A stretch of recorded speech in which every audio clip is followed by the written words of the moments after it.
What is up, guys? Fadeaway82 coming at you with a weekly Rust update video.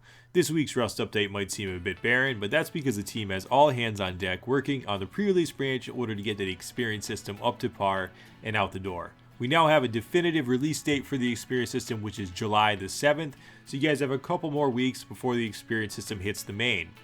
If you want to see where it is right now, and actually Helk has asked for our help in doing so, go over to the pre-release branch. We'll show you how to do that in a moment, and you can see where the XP system's at right now, give some valuable feedback, and hopefully shape where it's going before it hits the main. So if you guys have any concerns, you can voice them, and the more people testing it out right now, the better. What you can also test out on the pre-release branch is what you are looking at right now, and this is the Barren map, which is Gary's first project back from paternity leave.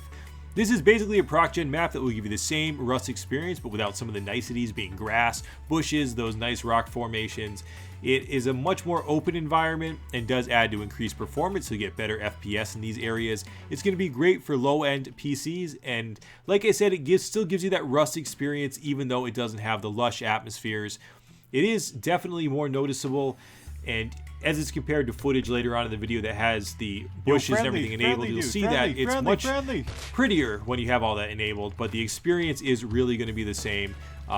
So this is great because a lot of people comment on Rust videos and say that they can't play the game due to their PC limitations, and this will hopefully open up access for those individuals. So again, if you guys want to test out this new Barren map or the experience system where it's currently at, go to the pre-release branch, which you can get to under your properties tab under Steam, under your Steam library. To do it another way, in a video format, you go to Rust, you right click on properties, you then go to the betas tab, click on pre-release. Rust will download a new client. Make sure you connect to a server that is a pre-release server, and you can then go ahead and test out the experience system and also that new map.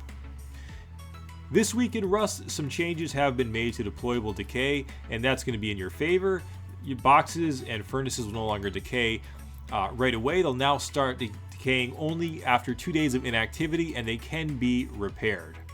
Something that's not currently in the game, but that is on its way and is definitely meant to be talked about and should be talked about, is radiation. So radiation mechanics may be in the game in dungeon areas as soon as next week, but that will be up to the server owner's discretion. They may be enabling it as soon as next week.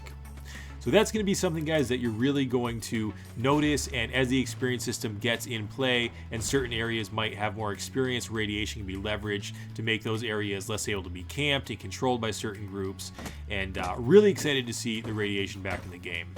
Something else you'll notice this week in Rust is if you're killed and want to obtain someone's Steam ID, you can do so by going into the console.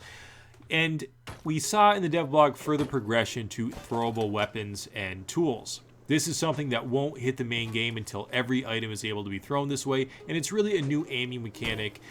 We already were able to throw them, but we can now aim them more precisely, and this will add to more intense and precise PvP encounters. We saw some more progression on that double-barreled shotgun with a screwdriver now integrated into the side of it. I really love the aesthetic of it, and I can't wait to see that in the game. I've been fascinated with double-barrel shotguns since playing Doom 2 as a kid, and in this week in Rust, streams will flow more naturally, and they will be a bit foamier. As always, guys, hope you enjoyed. Fadeaway82, peace.